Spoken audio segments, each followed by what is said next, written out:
Bismillahirrohmanirrohim. Assalamualaikum warahmatullahi wabarakatuh. Salam jumpa kembali dengan channel Dunia Fana News.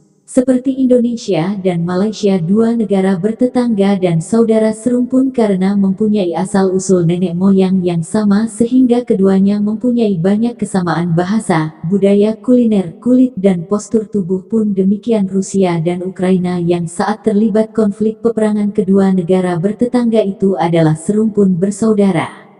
Semoga Rusia dan Ukraina bisa kembali rukun damai sebagai dua saudara serumpun sebagaimana Indonesia dan Malaysia.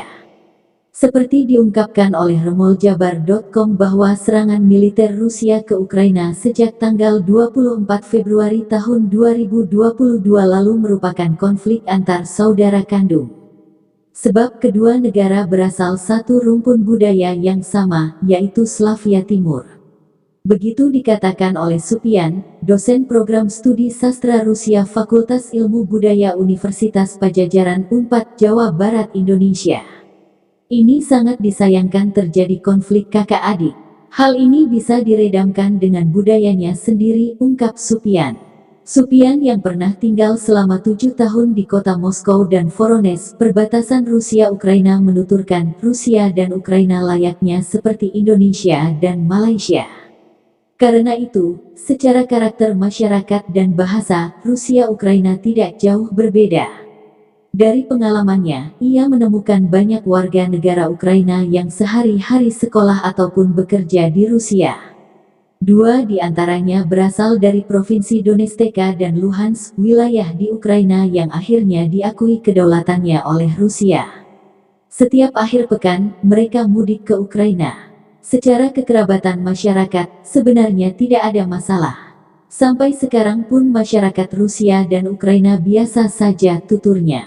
Kendati serumpun, budaya ternyata menjadi akar pemicu perang Rusia-Ukraina. Supian menjelaskan, larangan penggunaan bahasa Rusia di sekolah Donetsk dan Luhansk memicu lahirnya konflik tersebut. Padahal, bahasa Rusia menjadi bahasa sehari-hari yang digunakan di dua provinsi tersebut. Faktor ekonomi memperburuk masalah tersebut. Sebagai negara bekas pecahan Uni Soviet, tingkat ekonomi Ukraina ternyata tidak semaju Rusia yang notabene memegang saham terbesar dari aset Uni Soviet. Oleh karena itu, Ukraina membuka peluang investasi yang besar dari luar agar bisa mengatasi ketertinggalan di bidang ekonomi.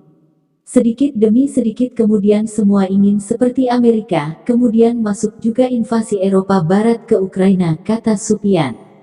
Alumnus Pushkin State RL Institute Rusia ini mengatakan, secara budaya, rumpun Slavia Timur sulit berbaur dengan rumpun Indo-Jerman Barat. Ada banyak perbedaan yang tampak dari budaya Slavia dengan budaya negara-negara Barat. Hal ini kemudian menuai kritik keras dari Rusia. Jadi konflik ini murni lebih ke politik. Akar masyarakat Rusia dan Ukraina itu sangat kuat, dan mereka sama-sama menganut ortodoks, tambahnya seperti dilansir laman Unpad. Demikian info dari channel Dunia Fana News. Terima kasih atas perhatian Anda. Wassalamualaikum warahmatullahi wabarakatuh.